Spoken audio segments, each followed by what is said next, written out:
अस्सलाम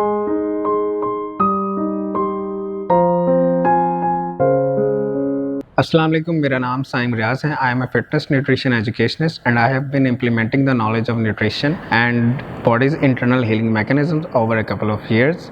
आज हम डिस्कस करने जा रहे हैं relationship between obesity and insulin resistance.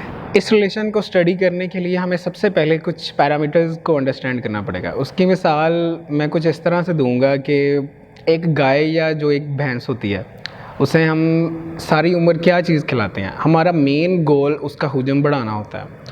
हम उसको कार्बोहाइड्रेट्स रिच मील्स देते हैं और वो मेनली किस फॉर्म के अंदर होते हैं, चोकर की फॉर्म में होते हैं, और वो बार बार खाती हैं।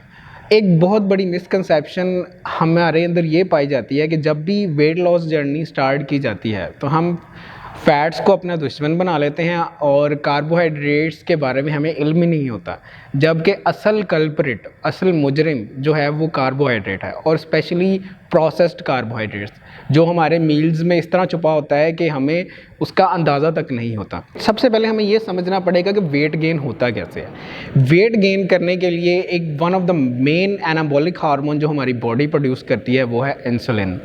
होता क्या है कि जब हम एक मील लेते हैं, मील की ब्रेक डाउन से क्या होता है कि अब मेजरली हम ग्लूकोज प्रोड्यूस करते हैं। ग्लूकोज इंसुलिन की मदद से क्या होता है कि सेल्स के अंदर जाता है और वहाँ से माइटोकॉन्ड्रिया के अंदर ग्लूकोज की ऑक्सीडेशन होती है और फिर आपको एटीपीज मिलते हैं जो आपकी बॉडी यूटिलाइज कर लेती है। अब होता क्या है कि आपने जब एक मील लिया, उसके नतीजे में इंसुलिन का लेवल फ़र्ज़ करें यहाँ से यहाँ तक चला गया। अब एक बात जहन में रखें कि ग्लूकोज को कम करने के लिए आपके पास इंसुलिन है, लेकिन इंसुलिन को कम करने के लिए आपके पास ना तो कोई ऐसा ड्रग है और ना ही कोई आपके पास स्पेसिफिक ऐसी स्ट्रैटेजी है। उसका सिर्फ एक ही हल है। उसका ये हल है कि आपको अपने मील्स के दरमियान गैप रखना था।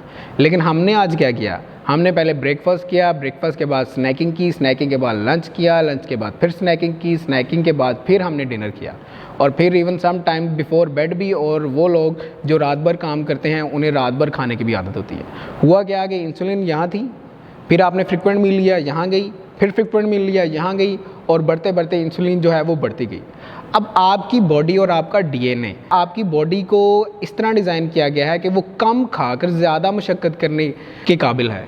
तो अब आप मुझे खुद बताएं कि अगर आप इतना फ्रीक्वेंट खाएंगे तो आपकी बॉडी क्या करेगी कि उसके खिलाफ हार्मोनली मॉडिफाई होती जाएगी। हार्मोनली मॉडिफाई कैसे होती जाएगी, इसका जिक्र मैं पिछली वीडियो में भी कर चुका हूं कि आपको इंसुलिन रेजिस्टेंस होती जाएगी। इंसुलिन रेजिस्टेंस का मतलब है बॉडी में इंसुलिन के लेवल्स ज़्यादा होना। जब आपकी बॉडी में इंसुलिन के लेवल्स ज़्यादा होंगे तो आप जो खुराक खाएंगे उसमें से कुछ खुराक ग्लूकोज में कन्वर्ट होकर सेल्स में चले जाएगी, लेकिन जो एक्स्ट्रा इंसुलिन आपके प्रीवियस मील्स में से बनी हुई है उसका क्या करेगी बॉडी, ऑब्वियसली वो एक्स्ट्रा इंसुलिन जो है वो ग्लूकोज को कन्वर्ट करेगी फैट्स में। और आपकी बॉडी ये बड़ा एफिशिएंटली करती है एक प्रोसेस के थ्रू जिसका नाम है डिनोवो लाइपोजेनेसिस। डिनोवो लाइपोजेनेसिस मतलब कि making of fat from new things. अब बात कर लेते हैं फैट्स की। फैट वो वाहद आपका ऐसा मैक्रोन्यूट्रिएंट है जो आपके इंसुलिन को स्पाइक नहीं करता।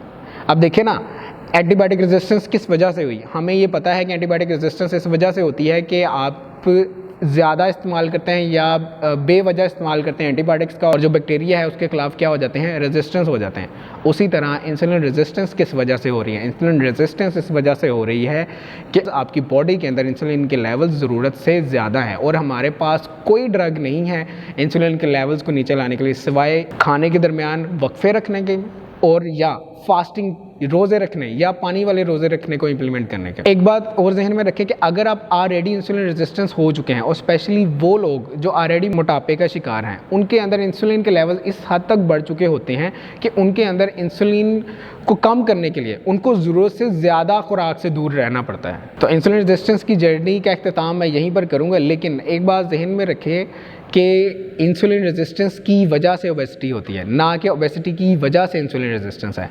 नेक्स्ट वीडियोस में हम कुछ इंपॉर्टेंट टेस्ट को डिस्कस करेंगे। अगर आप चाहते हैं कि हम next disease related videos discuss करें तो आप हमें न्यूट्रीमेंट्स के पेज पर मैसेज करके भी बता सकते हैं, and you can also tell us in the comment section. इंशाल्लाह विल श्योरली डिस्कस इट। अभी तक के लिए अपने होस्ट साइम रियाज को इजाज़त दीजिए। अल्लाह हाफिज़।